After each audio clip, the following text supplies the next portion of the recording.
Apple is making its biggest leadership change in over a decade, with Tim Cook stepping down as CEO.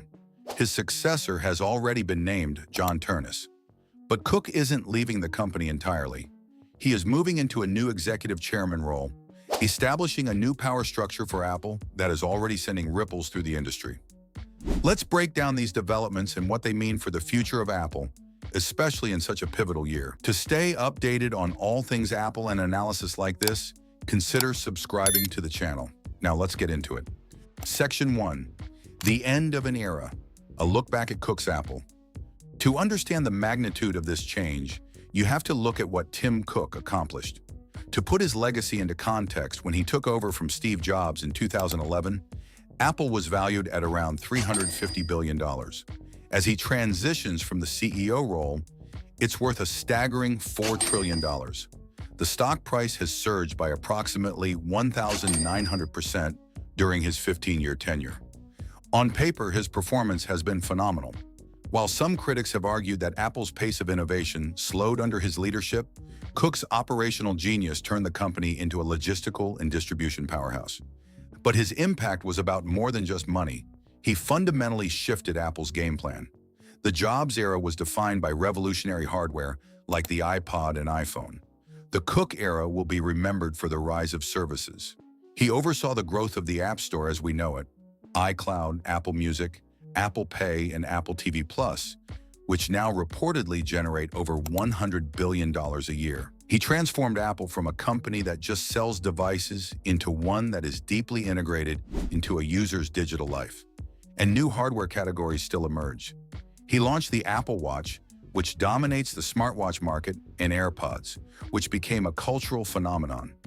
Even the $3 billion acquisition of Beats, which seemed questionable at the time, proved to be a masterstroke. He also led one of the company's most significant technical pivots, switching Macs from Intel chips to their own custom Apple Silicon, a move that redefined their computer lineup. After 15 years, he is not leaving as a mere caretaker. He built an empire and proved that a calm, strategic leader could elevate the world's most innovative company to heights no one had imagined. Section 2. The Why Now Transition, an Unconventional Succession. The news was announced on April 20th, 2026. While his departure wasn't entirely unexpected, speculation about the 65-year-old CEO's exit plan had been circulating for months. The structure of the transition was a surprise. Starting September 1st, 2026, Tim Cook will step down as CEO and become the executive chairman of the board. This is not a simple retirement, it's a strategic succession. The move was a unanimous decision by Apple's board and part of a long-term plan, which is characteristic of the company's meticulous nature. To ensure a smooth handover, Cook is staying on as CEO through the summer. So what does executive chairman actually mean? In short, he's stepping away from the day-to-day management of the company, but will remain involved at a high level.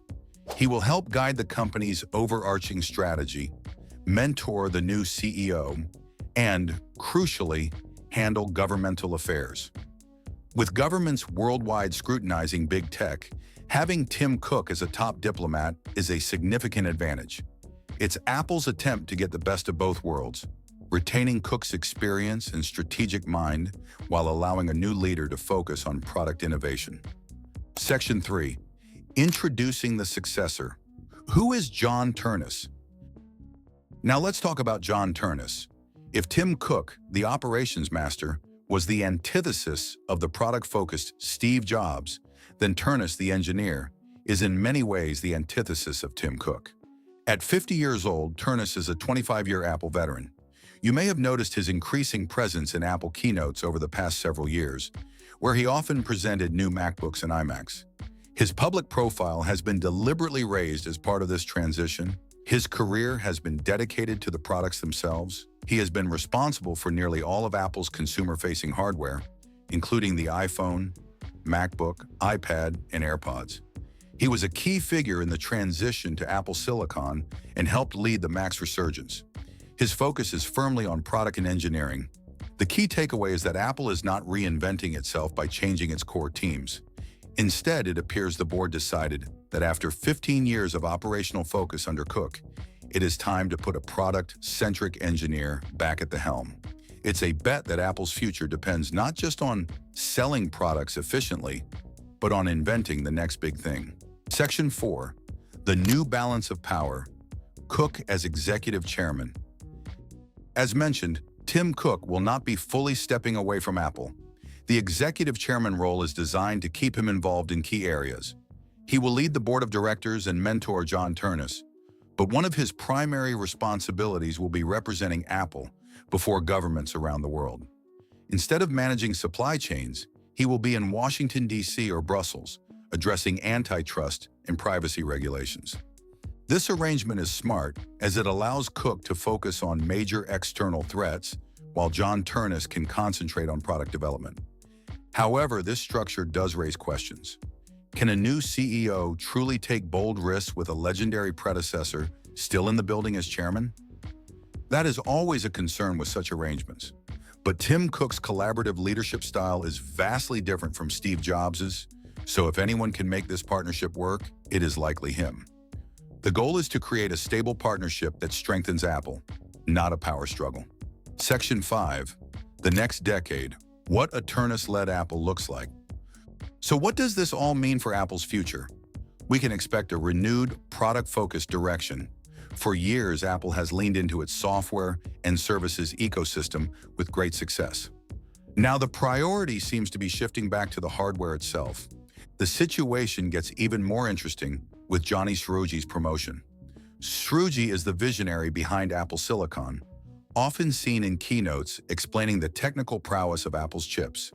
He has been promoted to Chief Hardware Officer, meaning he is now in charge of the technology that powers all of Apple's products.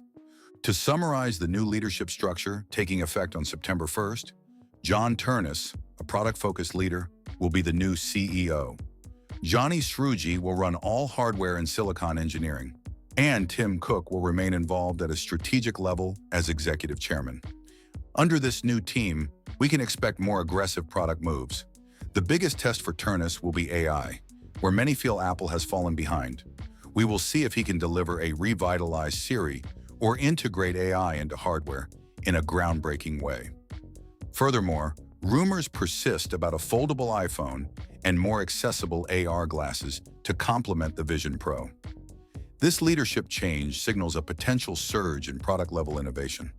The transition from Tim Cook to John Ternus marks the third chapter in Apple's modern history. First came the visionary Steve Jobs. He was followed by the operator Tim Cook, who built an unparalleled global empire. And now we have the engineer, John Ternus. While it's the end of an era, the appointment of John Ternus appears to be a net positive for the company's future. The hope is that he can lead Apple for the next 15 to 20 years and redefine what the company is capable of. Ultimately, this leadership change will be judged by its impact on Apple's next wave of products and its financial performance. What do you think this new chapter means for Apple as an investment and as an innovator? Will a product-focused CEO reignite growth, or will the company miss Cook's operational discipline? Share your analysis in the comments below. For more deep dives into the financial stories shaping our world, be sure to subscribe. Thanks for watching.